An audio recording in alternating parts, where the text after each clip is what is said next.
What's up, everybody? I'm here with Dan Labbadia. You know him as Coach Dan Lab at Upward Human Performance. He's a Javelin coach at Southern University, and you've probably seen his Instagram content where he's talking a lot about strength training for throwers. Dan, it's awesome to talk to you, man. Anything you want to add to that intro? Yeah, man, it's just been a long time coming. It started off with you at UConn and me at Southern. Just two guys from Connecticut having Tommy John by the same doctor, and kind of you taking me under your wing and showing me the ropes, and then really pushed me to go to the next level with coaching. Like you said that you saw something in me, so that was really inspiring for me, and I learned a ton. And now I'm able to put my own spin on what you've taught me, and now help the next generation of athletes coming up as well. So it's been a long time coming. It's been awesome seeing the growth in you and myself with all the stuff that we've learned along the last 5 years, and just happy to be here. Yeah, dude, I remember we met in 2019 at one of those meets at UConn, and I remember you were just kind of coming off of your surgery, had a lot of questions. But it's sick that you are a coach now, because I know that's something we've talked a lot about. Yeah. And obviously, the reason we're having this conversation, just so everybody knows, is you are coming out with a program by the end of the year, basically, I think was the plan, right? And it's called Yeah. Jacked Javelin. It's a strength training blueprint for javelin throwers. So we're just going to be talking a lot about why that's so important. And maybe we can just kind of jump right into it, man. Let's just start it out with the obvious first question is, why is getting jacked so important for a javelin thrower? Yeah, so muscle mass is huge because, you might hear some baseball players talk about mass equals gas, and how having some more force behind the throw and having some more muscle mass and size behind the throw will power your throw better. And, really it just comes from taking a look at the best athletes in the world and the best athletes in America. And those are typically the guys who are the most muscular, the leanest, and the strongest, but also still have that mobility and that flexibility and that explosive power output. So, in a lot of throwers, especially in America, we tend to lack that muscle mass and that definition that is required to be an elite level athlete. And so, especially with the nutrition side of things, by really combining strength training and mobility and nutrition, you really are able to, really the sky's the limit in terms of physical capabilities. And then, as you talk about all the time, if you don't have the physical capabilities to throw far and to be mobile and to hit the right positions and have the right technique, then the throw is not going to go anywhere. And so it starts all with the physical foundation. And in order for a javelin thrower to be an elite level javelin thrower, if you have too high of a body fat percentage, you're going to be slowed down. You're going to be more injury prone. You're going to be less mobile. And if you lack muscle mass, you are going to lack strength. You're going to lack force. You're going to lack the power behind the throw.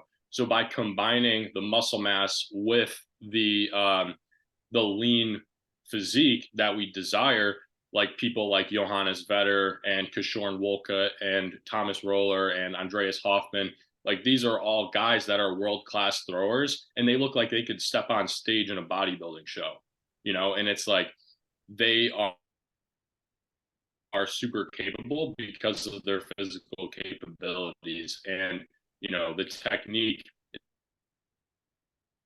is some transformation and add meters onto your throw by purely improving your body composition in a singular off season.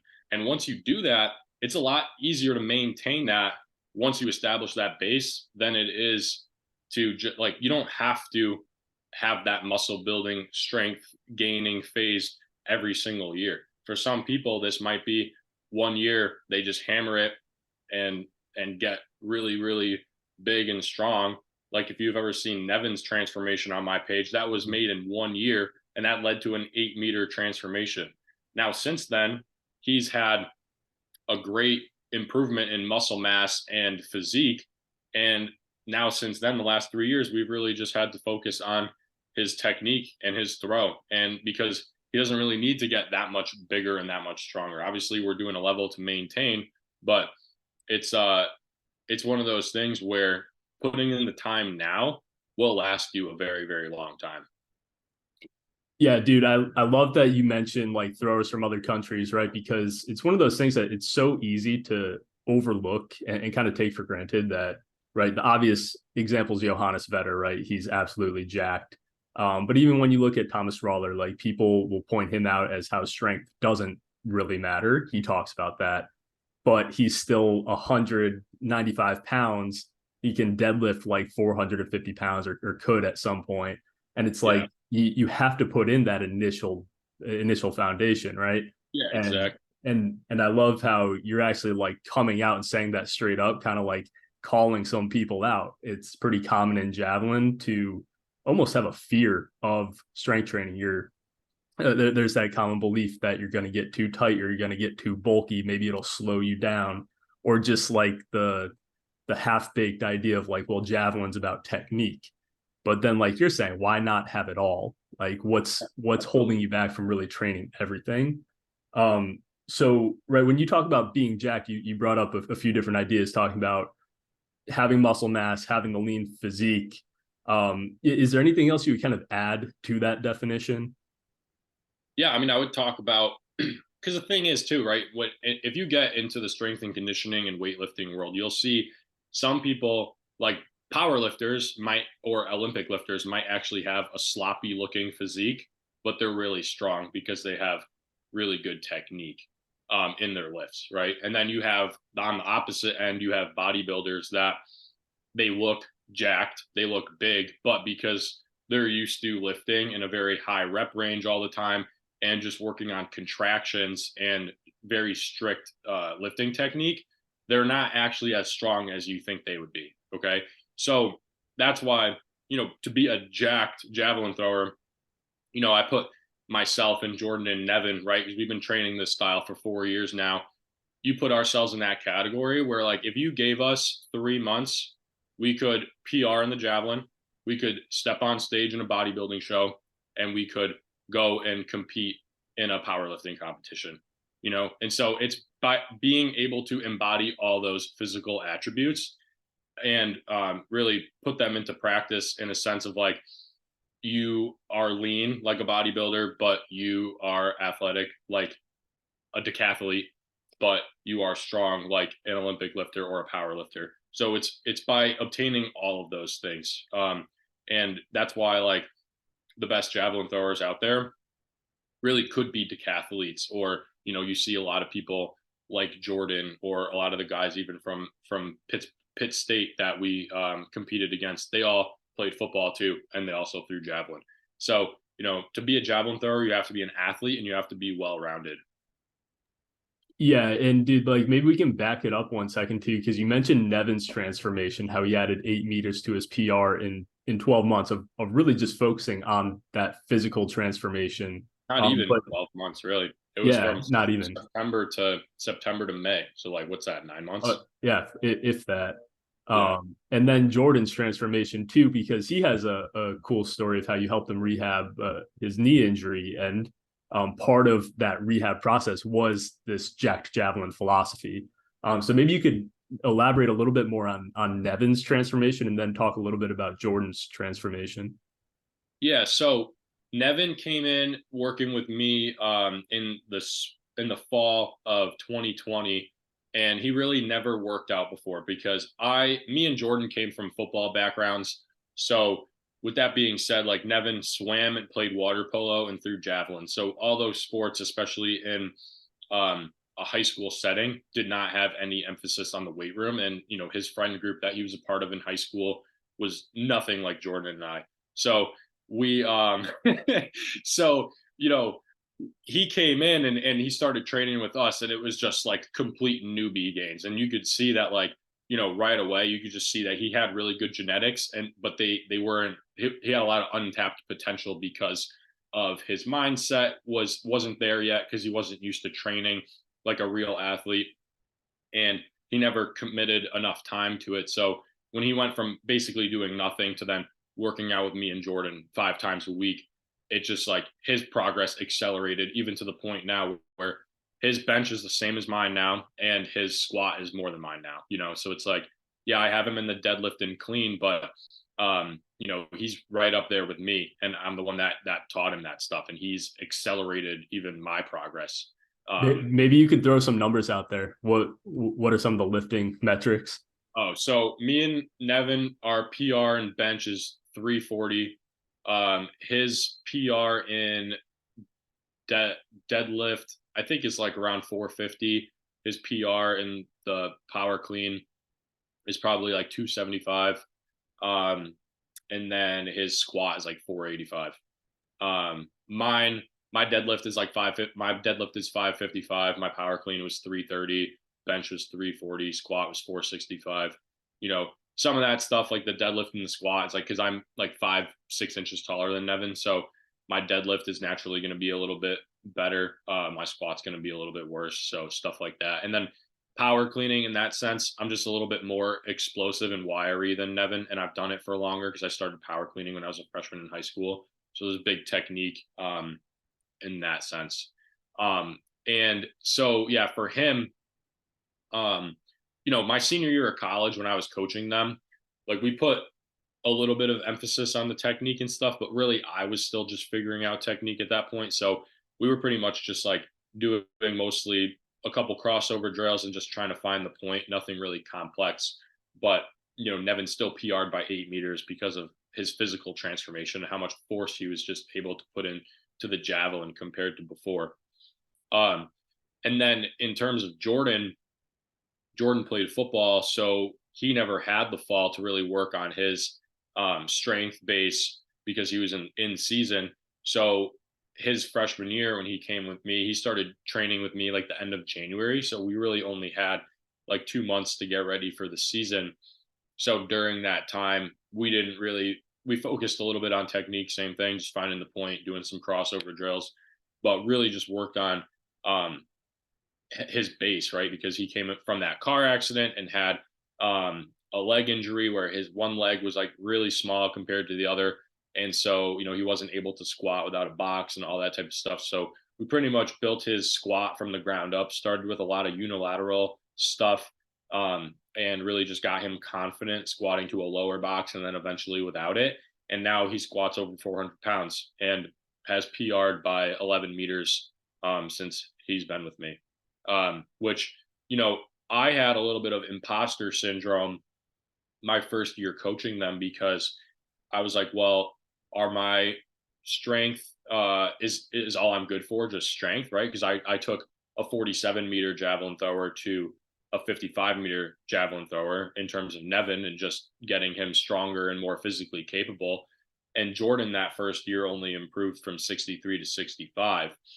And I was like, well, you know, that's when I started doing a lot more in-depth research and stuff and getting really falling in love with the process of actually how to throw and seeing like, okay, how can I take a good thrower to an elite level thrower? And that's when Jordan has now, from the end of his freshman year, throwing 65 to now throwing 74. I kind of had that reassurance of like, all right, well, now at this point, I've gotten Nevin from 47 to 60 and Jordan from 63 to 74. So both of them have improved by over 11 meters with this training philosophy. And so it just really started with building their physical base. And then, you know, once that physical base was developed and they were capable and able to kind of throw without getting hurt and while still putting force into it, then the technique started coming along and they've both improved tremendously. Yeah, dude. So, I mean, there's like three big things that I take away from all that, which is one, um, right, with Nevin, right, you guys weren't really working on technique or anything. He still improved by 8 meters. And it's like so many people get so stuck on perfecting their technique before actually getting strong and athletic and powerful. And maybe there's like some wisdom in that, but Yeah. to say that there's not an opportunity for big improvement fast by taking this approach of like addressing your real weak links, which for a lot of throwers, right, especially if you're coming from that background of never having lifted before, that's a massive big rock opportunity to improve by a lot if you take the right approach. And Absolutely. then that's kind of the second point, though, is right, you're somebody who's walked the walk. Like I love, like, dude, you're not letting your throwers lift more than you. Like that's awesome. Like you figured it out yourself, and now you're applying this process to your guys, and they're getting these same results from that process that you've uncovered. And then that last point you made, where right, that first season where Jordan only improved a couple meters, but then the next year he improved by it was basically almost 10 meters. It's Yeah. like I feel like that was kind of the process for you of discovering it's like, okay, there's like getting jacked like a bodybuilder, but now that second season with Jordan was really stepping into the jacked javelin philosophy. It's like there is a process of getting this strength to transfer to your actual performance, which is what it's all about, right? Absolutely. So maybe that could kind of segue into like what that process actually looks like what's kind of your jacked javelin philosophy. Yeah. So really it starts with, like I said, like laying the foundation. And so typically in a lot of strength programs, or when you look at the whole off season as a whole, you'll start with a hypertrophy phase, which is like, building muscle, high volume, short rest, supersets, all that stuff. And then you transition to a strength phase, which you're working out like sub maximal strength levels and just trying to really take a little bit longer rest in between sets and just really hammer the compound lifts. And then you'll go to like a power phase or a speed phase after that, which will be like, um, maximal effort lifts and then speed lifts, or, a little bit more sprinting and jumping and so on and so forth.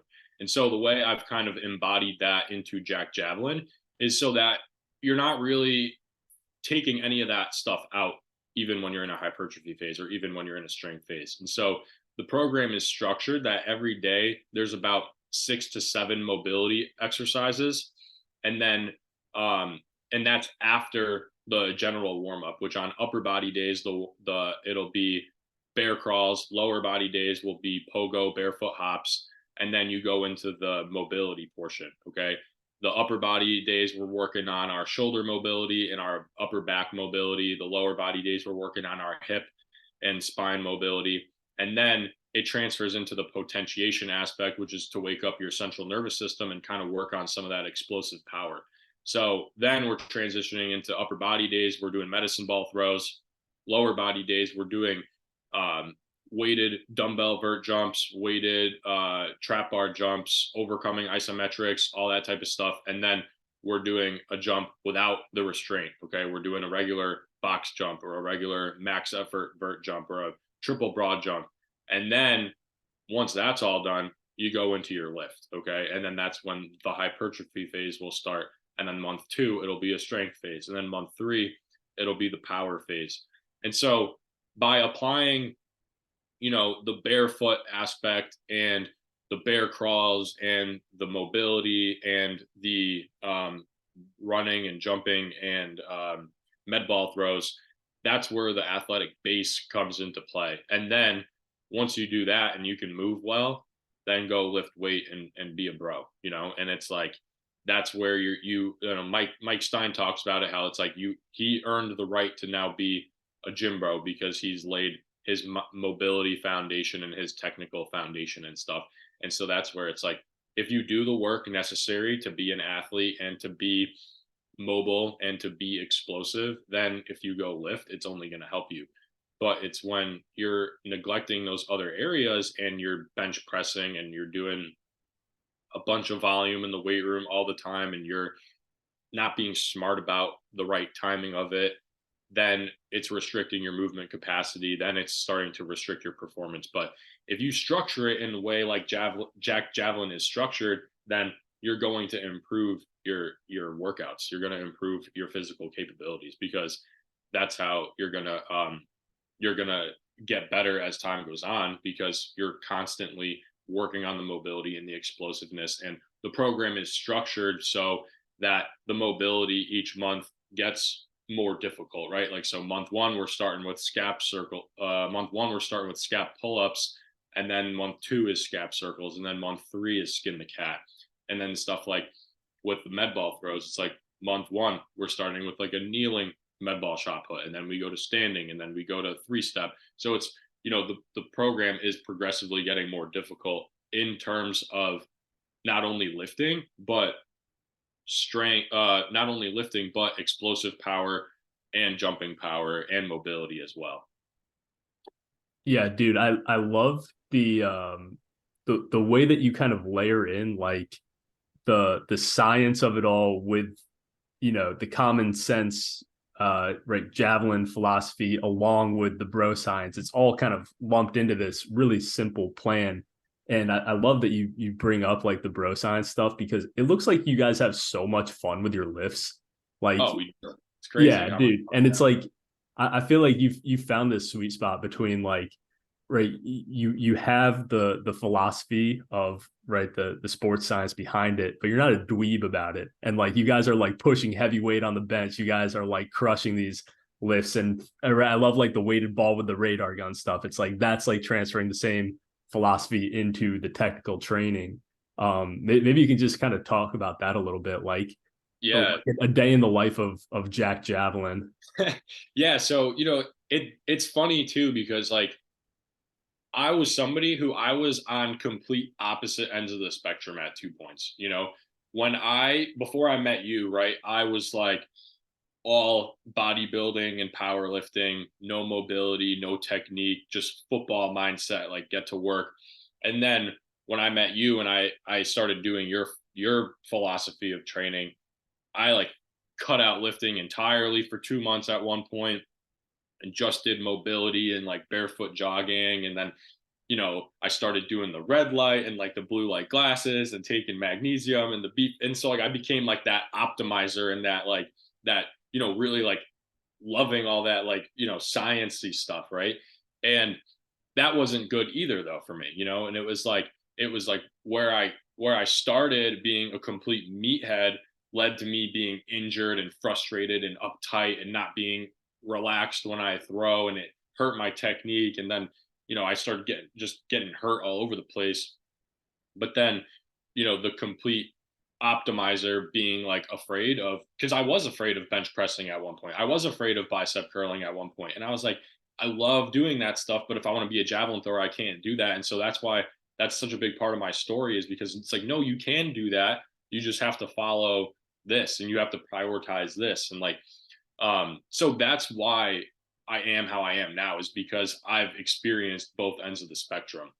Um, and that's why I think that living it, like I was talking to you about, and like learning from you, and then also taking a little bit of like my own like past with it, but then trying to combine it and figuring out like, oh, I can do both. And like, that's where I've really found a lot of success. And like you talked about with like having fun and stuff, we went into a lot of detail on it when I had Nevin and Jordan on the podcast last week, but just talking about how relaxed Jordan was in his approach to throwing really showed me that like, it's not worth being super uptight about all the time, and you do need to relax and have fun with it and stuff, because that's where the longevity in the sport is going to come into play.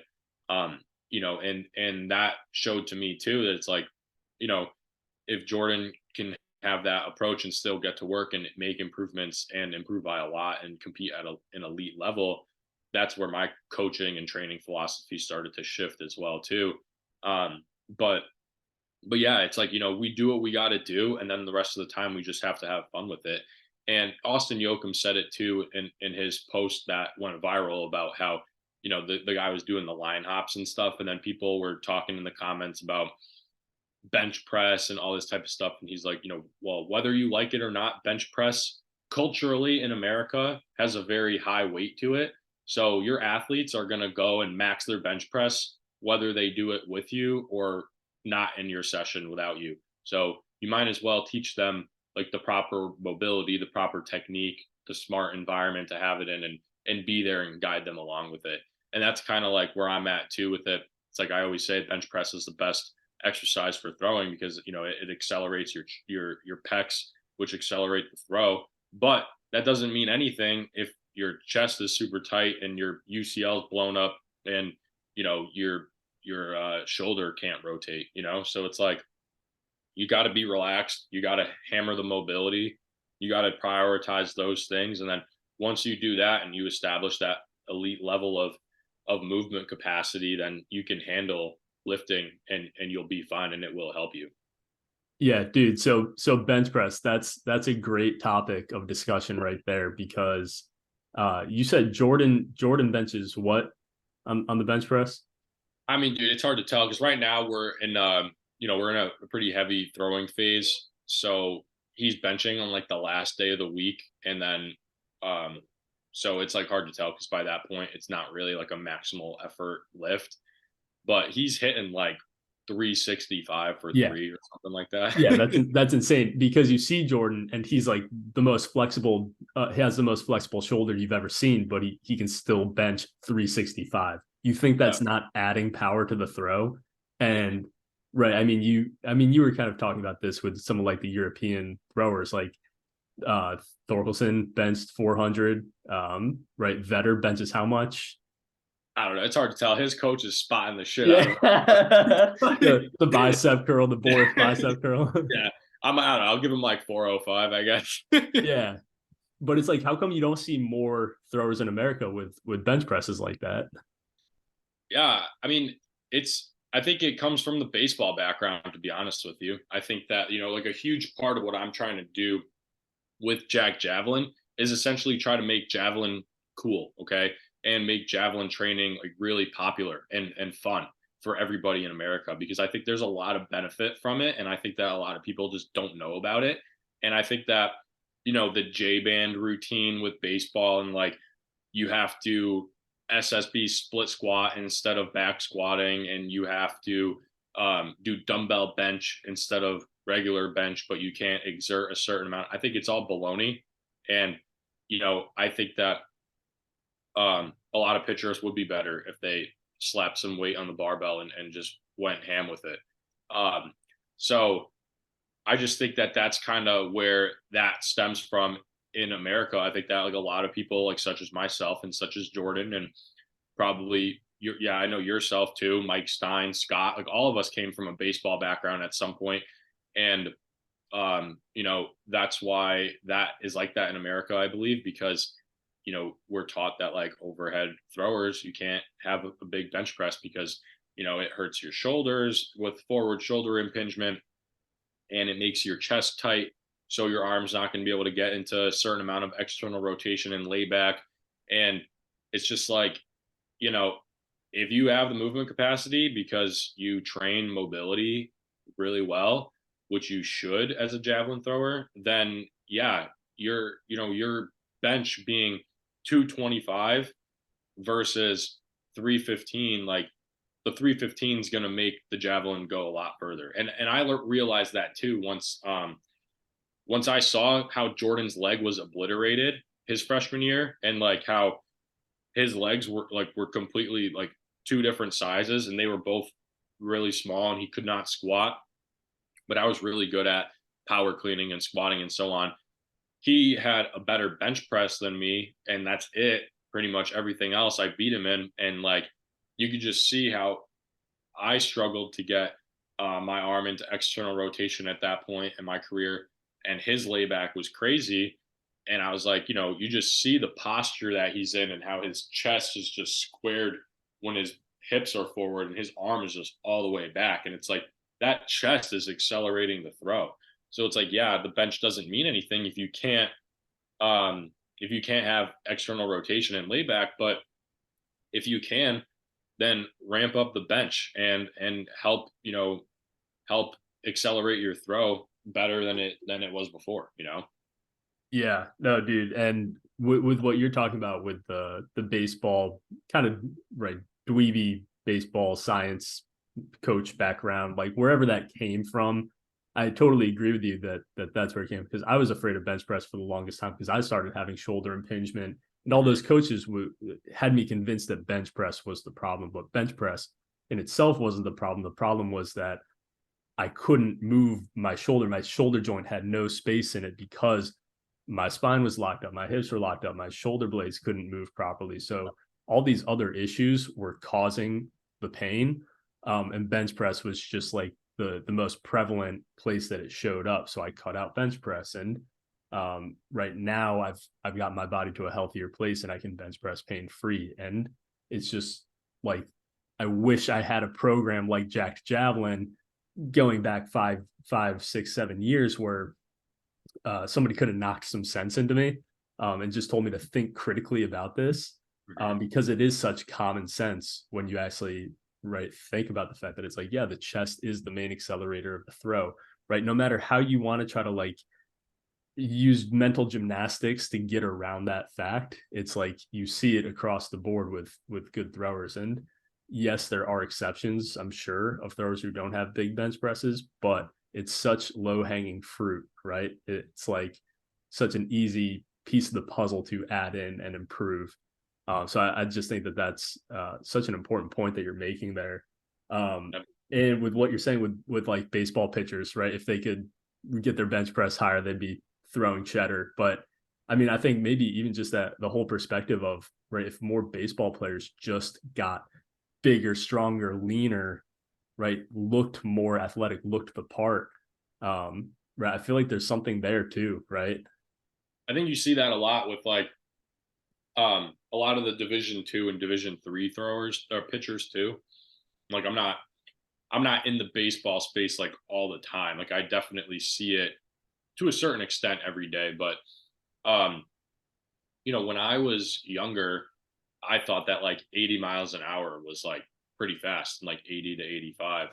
And then I got to the point now where it's like I throw a baseball twice a year and I could throw over 85. And I'm like, wow, that's actually not hard to do at all because I don't even train for this. And it's like, those are the throwers that are typically like, it's sad when I watch the baseball team lift, and me and Nevin and Jordan are in there throwing weight around and they're in there and it's like they got 25s on each side. And I'm just like, guys, like, what are we doing? Like, take some pride in this, And it's like, I'm sorry, bro. But it's like, some of the baseball players on the team are starting to become forward thinkers and actually reach out to me for help. And I'm like, I just think it's ironic, but it's like, and I would love to help those guys. I have a baseball group at Upward right now that I work with that are actually running Jack Javelin now, for me to, obviously change their lives, but to also collect data on it.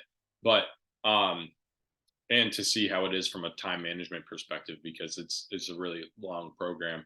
But yeah, so I just think that like they would benefit from it a lot. And it's just like those guys that are like throwing in the low 80s and they're just like, oh, I want to throw 90, I want to throw 90. Dude, it's not your mechanics, it's not your like it's not just like your lower half. It's bro, like you're not physically capable of throwing that fast. Like You're unless you're scrawny, bro. You're scrawny. yeah, and like not even that, but like some of them that aren't scrawny that have the size are, over 20% body fat and they lack the muscle definition or, and that's not the type of good weight either. Like CC Sabathia said it on Pat McAfee's podcast. He was like, once I stopped um, throwing in the MLB, he's like, I lost a bunch of weight and then I added it back in muscle. And I'm like, oh, this is the type of mass that they were talking about. Like, this is the good mass, right? So he was saying too that like at one point in his career, he lost like 30 pounds and then his velo dropped like 5 miles an hour. And it was like the worst season he ever had. And then he instantly just put all the fat back on in the off season. But it's just like, that was just him, which is crazy to me that he was in the MLB playing for the New York Yankees and no one had the guidance to tell him like drop your body fat percentage, add muscle. This is the proper outline to be able to do that and still throw well. And so yeah, you just see a lot of sloppy looking pitchers and throwers that aren't reaching their full capabilities, and or you see that scrawny thrower that's just like trying to throw harder, and it's like, dude, like you have to be a freak to throw over 90, right? Like we talk about the 90-mile-an-hour formula. You talk about like, certain KPIs and stuff. And it's like, you look at KPIs in terms of like running and jumping and lifting. And those people that are throwing in like the mid to low 80s, like are probably not even anywhere near where they need to be in terms of KPI, but they're still trying to just throw harder, So it's like, that's where too a big thing that I wish I focused more time on when I was younger, when I was coming back from Tommy John, was because I only used lifting as a KPI. I never used like sprinting or jumping or plyometric or med ball speed and distances and stuff. And that's like a really big help for me to see where I'm at, because now, like, I use Jordan as my example of like, right, his PR is 14 meters further than mine, but it's like, why are our plyo balls sometimes like relatively close to each other? Our med ball speeds are relatively close to each other in terms of speed and distance. It's like our 2K PRs are 2 miles an hour apart. Like mine's 41, his is 43. So I'm like, why is his PR 14 meters further?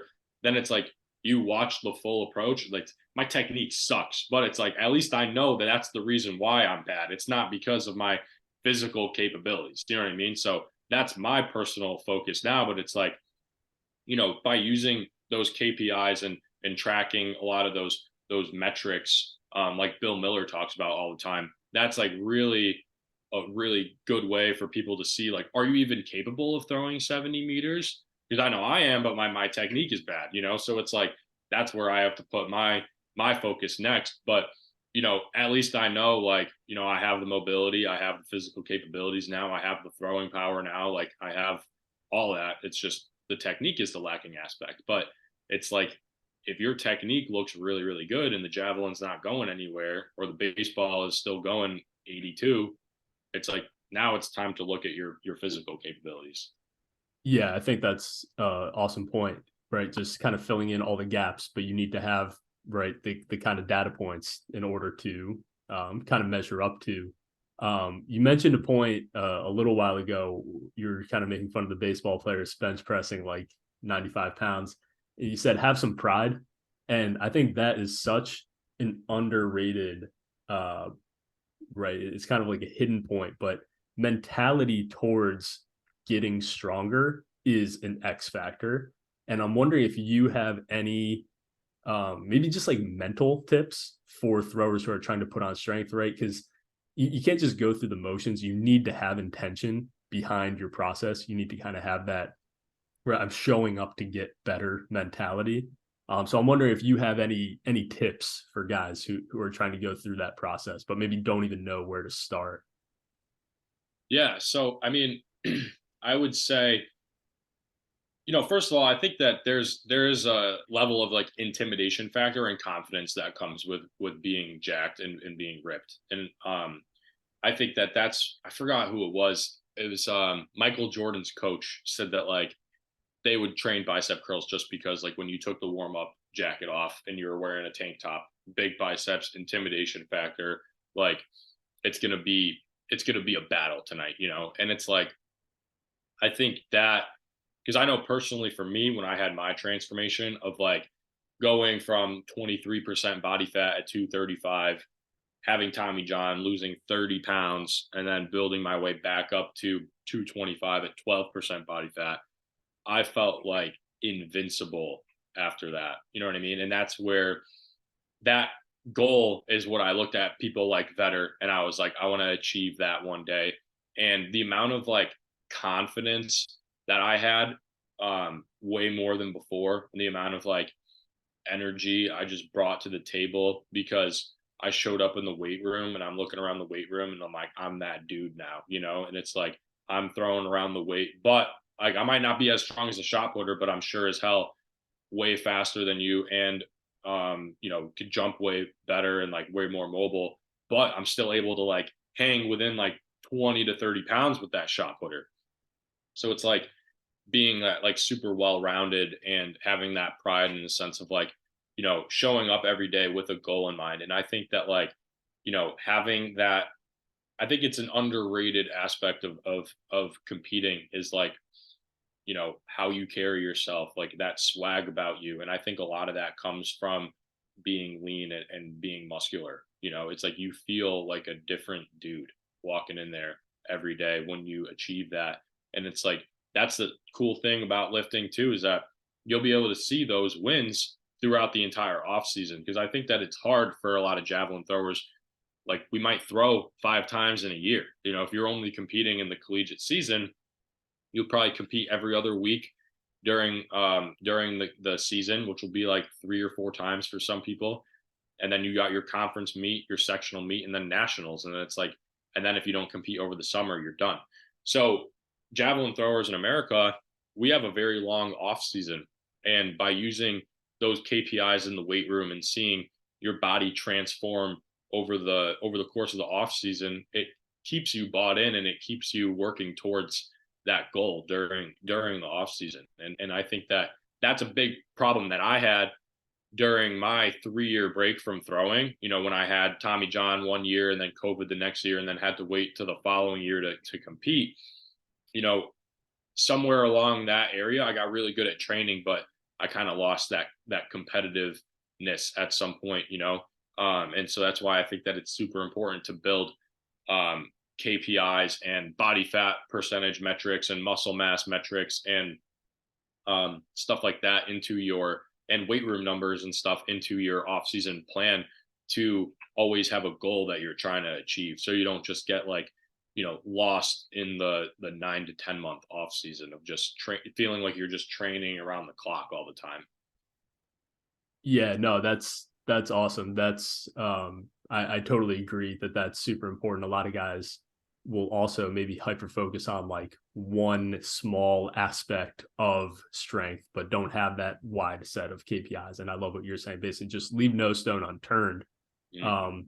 But you kind of made a little bit. You alluded to the point where it's like strength training isn't just a physical transformation; it's really a mind, body, soul transformation. And I think that is something that is so underrated for javelin specifically, where you need to be fearless. You cannot be timid as a javelin thrower, not even just for competition, but just showing up into your training process every single day, uh, right? Not backing down from changes that you need to make, being able to advocate for yourself, right? If you know, not being afraid to like tell your coach that it's like, no, I can't do this right now because I know what I need to do, right? Yeah. I'm not gonna like right push through pain or whatever, but just having that ability to like step up and like not back down from any kind of confrontation. And then right the process of becoming a problem solver. It's like strength training is not a linear process. It's like you need to figure out how to adapt on the fly and push yourself through hard challenges. And I think that it directly mirrors the challenges of the javelin training process in a lot of ways. If you don't develop that skill, right? If you don't flex that muscle of problem solving, you're not going to make it. You simply are not going to make it as a javelin thrower because you lack the ability to right step up in different ways at different points throughout your career. So I think that right when I see the transformation of like Nevin and Jordan, and you see the physical transformation, you're like, you know that you put some dog into those guys during that process too. Yeah. And I just think that's awesome, man. Um, Kind of shifting gears, I have a couple more topics I want to talk about, but talking about nutrition, right? So, right, we have kind of the physical side, the mental side, but the nutrition side is also super important.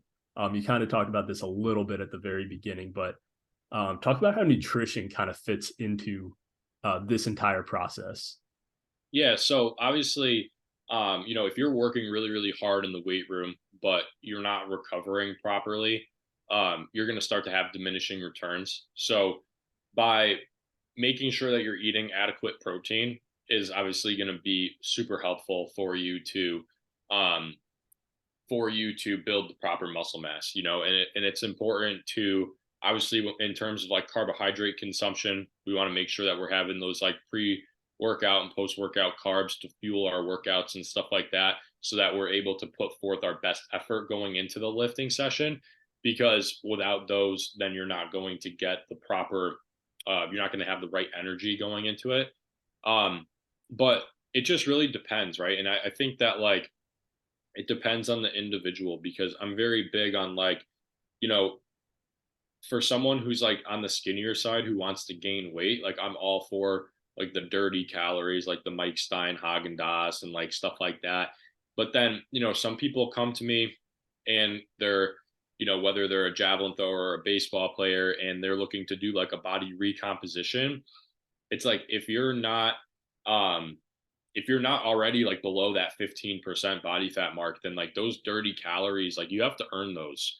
And the reason being is because you want to establish like that lean physique, like I think first and foremost for most people, and then build the muscle mass on top of it, because your body's going to operate at a different level when you're lean versus when you're a little bit overweight. And so for me, that was kind of my story where I cut down a lot and then built my way back up. And the reason why that was so beneficial to me was because I was kind of like able to just kind of start over from square one. Like I lost a little bit of strength, but if you're intentional about your workout programming during that time, um, it can really accelerate your process if you just cut. And then once you cut, like that's the last cut I've done. Really, like I've never had to cut since then, and that was when I was 19. So it's been 5 years. So it's like once I established that level of like leanness and got the ab definition and the bicep vein, it's like that's never gone away. And that was like, yeah, I had to bite the bullet for that one, 3 month period. And then it took me like a year to build back up. But it's like sometimes you got to take an honest look in the mirror and assess where you're at and be like, all right, this is going to be better for the long run. And so if you're doing a body recomposition, there's nothing wrong with that, but it's going to probably take a little bit longer to get to your eventual goal. But it just depends on like how overweight we're talking. Everyone's different, and that's why I think that's where my one-on-one coaching does come from. The nutrition program, Javelin program, will be at a cheaper rate, at $150 for 3 months of literally like everything you need. But then in terms of nutrition, I like to dial it in more on like a person to person basis. And by me being the head nutrition coach at Upward and establishing that at that company, that's, kind of like my focus of like that one on one attention, because it is like pretty individualized. But yeah, so like for me personally, I always did habits. I didn't really track my calories until I started bulking back up. But for my initial weight loss, I just like really stacked habits a lot. And that's where the nutrition program that I run now is habits based. And so it just started with like, all right, honest look in the mirror. I work out all the time, but I'm still overweight and I'm still getting hurt all the time. What does that look like?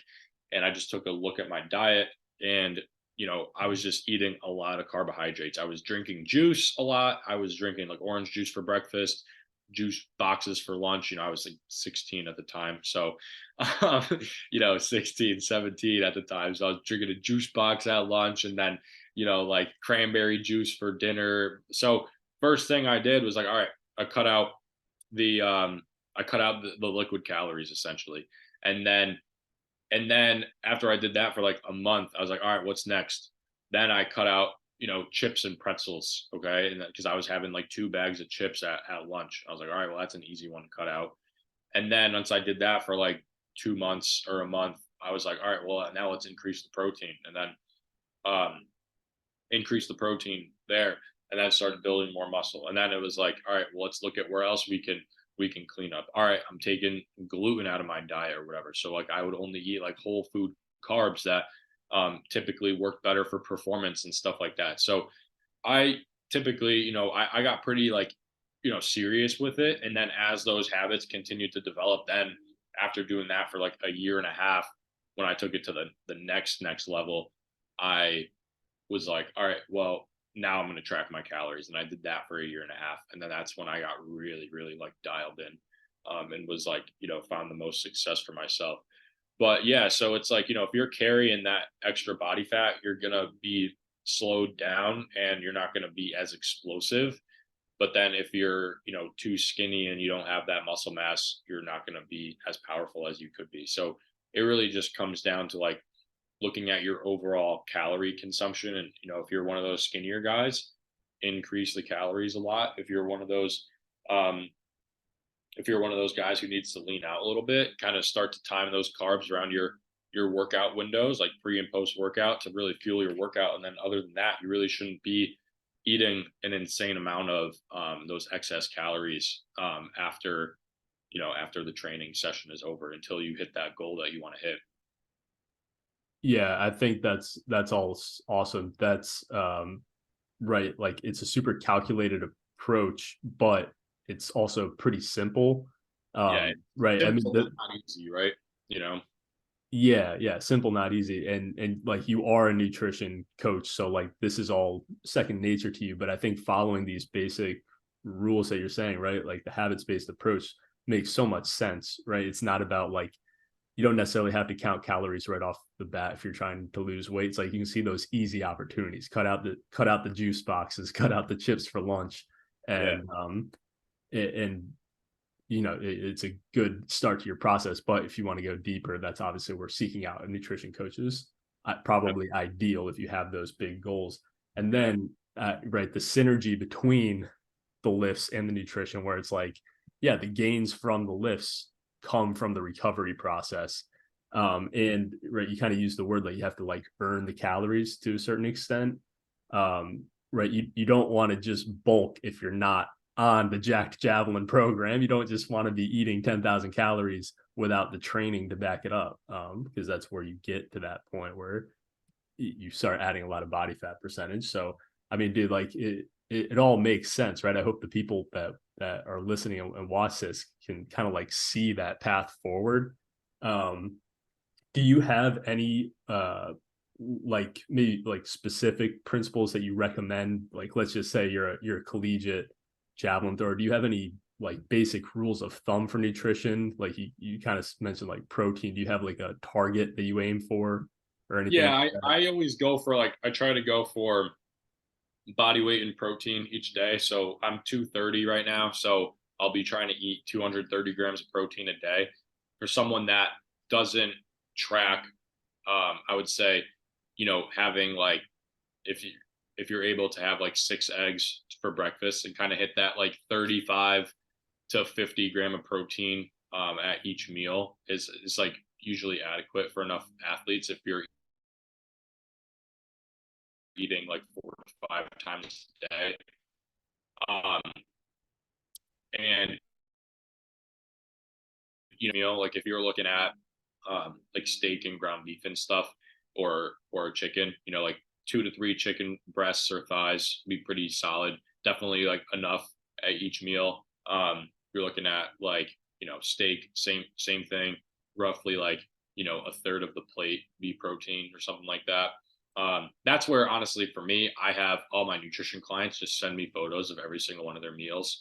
That way I'm able to just take a look at it for myself so I could tell them whether they need to increase it or decrease it or so on and so forth. So that's a big added part of it is that you're getting my expertise meal to meal, and then you're also getting the accountability aspect of like making sure like, all right, well, if Coach Dan said, well, we're trying to do a body recomp, so don't have Taco Bell, and then you're eating Taco Bell and you send it to me, I'm gonna be pissed. So, um, but at the same point, like it's important that you're being consistent. Like if you're one of those hard gainer guys who's like really lean, like you're under 13, 12, 11% body fat and you're trying to gain size, then hell, some people are even like 6% body fat, they're trying to gain size. So like there you can eat pretty much just eat more than what you're doing now. You don't have to pay too much attention to the actual like calories and carbohydrates and fats and stuff like that. You just need to make sure that you're eating all of them at each meal and eating more than you were before. um so yeah. so I'm going to give you an opportunity here to speak to Mike Stein directly. Is ice cream a superfood? Is ice cream a superfood? So it's or one or of is sugar good for you? the sugar good for you. So I got my zero sugar range right. Yeah. So nah, but I mean it really, I would say I do love having sugar post workout, or like if I crush like a really hard leg day one day and I feel like I need that extra recovery, then it's like, yeah, I've earned it. But it's like I've earned the right to do that type of stuff, and it's like um I think that having sugar is like a performance booster, right? But if it's coming at the expense of like you never getting below like that 15% body mark, 15% body fat mark, then it's not worth it. But for someone like Mike is lean, he obviously trains very hard, 75-meter thrower, like he can have that type of stuff. Me, I've done my due diligence and like lifting and training very hard, and I have a physique that I'm happy with. Like, so if I crush it I don't make it a habit, but I crush it one day, I could eat, pretty much whatever I want, and I'll be fine. But it's getting to that point that's the hard part. But yeah, I mean, I think that when I was actually at my leanest, my post workout meal every day was like a bowl of cocoa pebbles and a protein shake, just Nice. because it's super fast digesting, super high glycemic, content, and just like replace the glycogen, the whey protein digests super fast, and then an hour later I was ready to eat again, because that's when I was like, you know, when I was in college and I was pretty much training like 3.5 to 4.5 hours a day for the most part. I was burning a crap ton of calories. Now that I'm a working professional, I'll stick more around the hour and a half mark on average, sometimes a little bit less. So I don't eat that nearly as much as I used to. But that being said, because I did my time and I've maintained this physique for so long, like I could, I have those cheat meals on a random weeknight every once in a while if I'm up doing work, like making edits to Javelin or social media or whatever. And I'm just like, I've been up for 14 hours in a row and, trained a bunch of people, coached a bunch of people that day. I'm staring at the screen. I worked out hard. I earned it, but it's like, I'm not going to let that cheat meal get in the way of what the goal is at hand.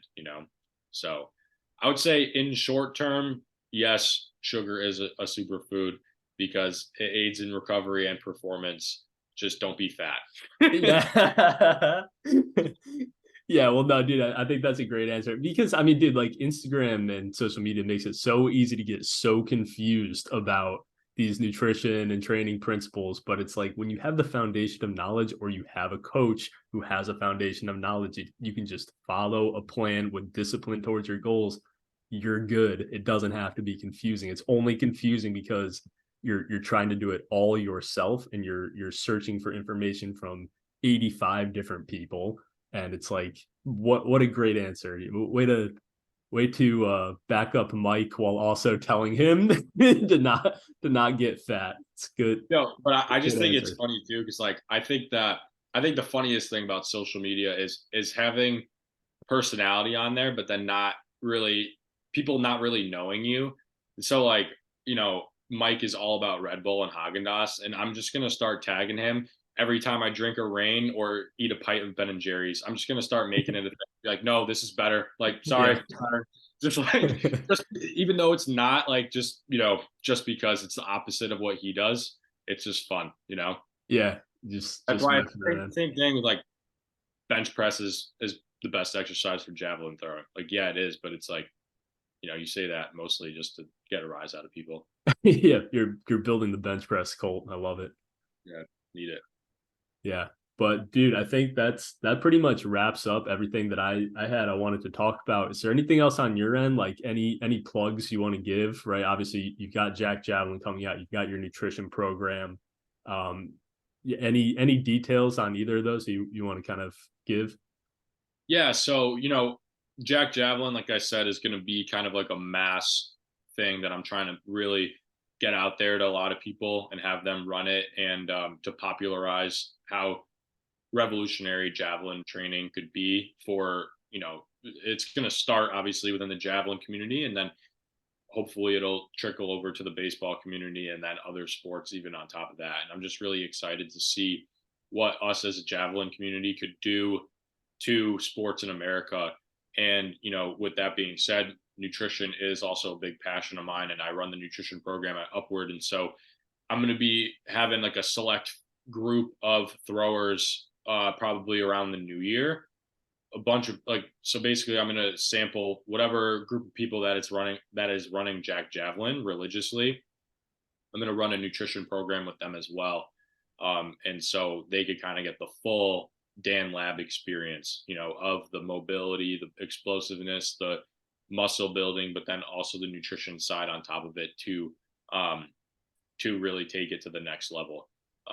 So yeah, I would just say, December 1st, Jack Javelin is coming out. And if you're somebody that's like super serious about running that program and wants to work with me directly, I haven't really talked about it at all yet, but down the road, we're going to be running a throwers specific challenge with the nutrition program that's going to take Jack Javelin to the next level and make it super competitive with javelin throwers and baseball players across the nation.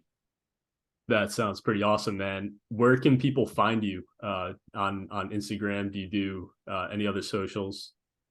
Yeah, so all of my long form content is through the Upward YouTube page right now, but Instagram, danlab.upwardhp. And then, our podcast, Mass Monsters podcast, is linked in my bio or on my story highlights. I have an episode about the nutrition program and an episode about Jack Javelin. I have an episode with Nevin and Jordan coming out. So a lot of good stuff on there. And if you want to get a little bit more insight into my brain and not just the meathead stuff that I post on Instagram, the long form content like the podcast is a good place to listen to me. Well, I love it. Everybody needs to go follow danlab.upwardhp. He's got great content. Check out his podcast. Dan, it's awesome talking to you, man. We'll get this episode up and running on YouTube for people to watch. But good stuff, man. I appreciate you talking today. Yeah, of course. Thanks for having me on. We'll see you, man.